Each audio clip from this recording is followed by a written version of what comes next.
अस्सलामु अलैकुम नाजरीन, आप देख रहे हैं आज न्यूज़। मैं हूं शालम साबिर।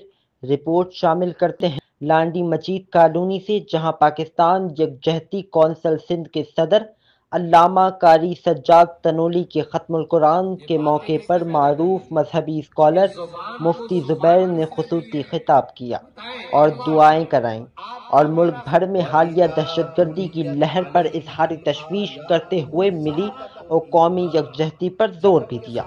गुज़िश्ता रोज़ ख़त्मुल कुरान की महफिल लांडी मजीद कॉलोनी असगर खान की रिहाइश गाह पर मुनक्किद की गई, जिसमें इलाके के तमाम सियासी और समाजी शख्सियात की बड़ी तादाद ने शिरकत की।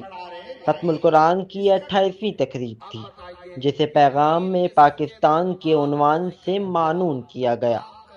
पैगाम पाकिस्तान के तहत मुनक्किद होने वाली इस ख़त्मुल कुरान की दुआएं में मुल्क की सलामती के लिए दुआएं की गईं। मुल्क में जारी दहशतगर्दी से निजात के लिए भी दुआएं मांगी गईं। मुफ्ती ज़ुबैर ने अल्लामा कारी सज्जाद तनोली के ख़त्मुल कुरान की महफिल में खिताब करते हुए कहा कि ये वक्त मुल्क की सलामती के लिए अहम तरीन दौर से गुजर रहा है।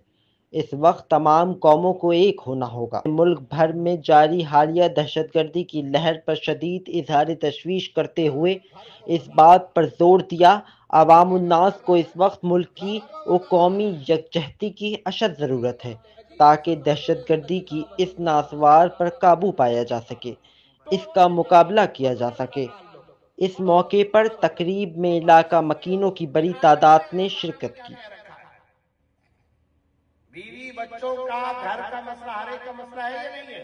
सूरह निसा पढ़ लीजिए। बीवी